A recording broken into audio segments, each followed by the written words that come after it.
د شیعه روافض حسین الله عنه په دوکه باندې عراق ته بوتللو، هلته وغوښتلو چې کله هغه باندې درد او تکلیف رالو، دا ټول ظالمان بیا د حسین رضی الله تعالی عنہ مخالف وګرځېدل، تر دې پورې چې حسین رضی الله عنه شهید شوی هم دی، هغه هم دې ظالمانو شهید کړی دی.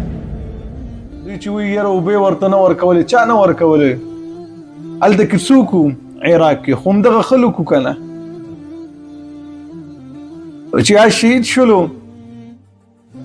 نو اوس دغه خلک شربتونه راخلي خلکو له ورکړي، خوراکونه په دغه ورځ باندې برابر کړي، هلکه هغه ته اوبه نه میلاوي دي ظالمانو، او تاسو رالګئ شربتونه په دغه ورځو باندې څکئ، بیا خپل ځانونو ته سپېړې نیولي. په اسلام کې د 3 ورځو نه بیا زیات غم نه راغلی. دوی چې دا کم غم کوي داسې رسمي او رواجي او دوکهبازي دی، په دې باندې ګناه نه معاف کیږي.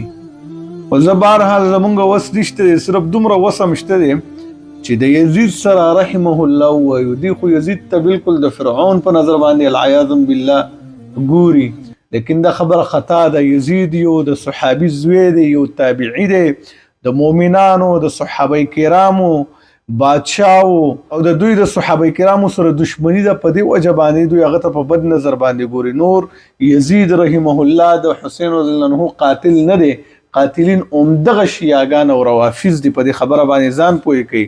د شیعه، د روافضو، د غیر مذهبو د تاریخ او د خبرو نه متاثره کیږي. مؤمنان چې هغه به د خپل اسلامي تاریخ نه ځان خبري. څوک چې یزید له کنځلې کوي یا چا له کنځلې کوي چې د یزید بچی یا سم یزیدي، دا انسان د ګوره په خپل ایمان باندې ویریږي، ځکه یزید رحمه الله تابعی دی.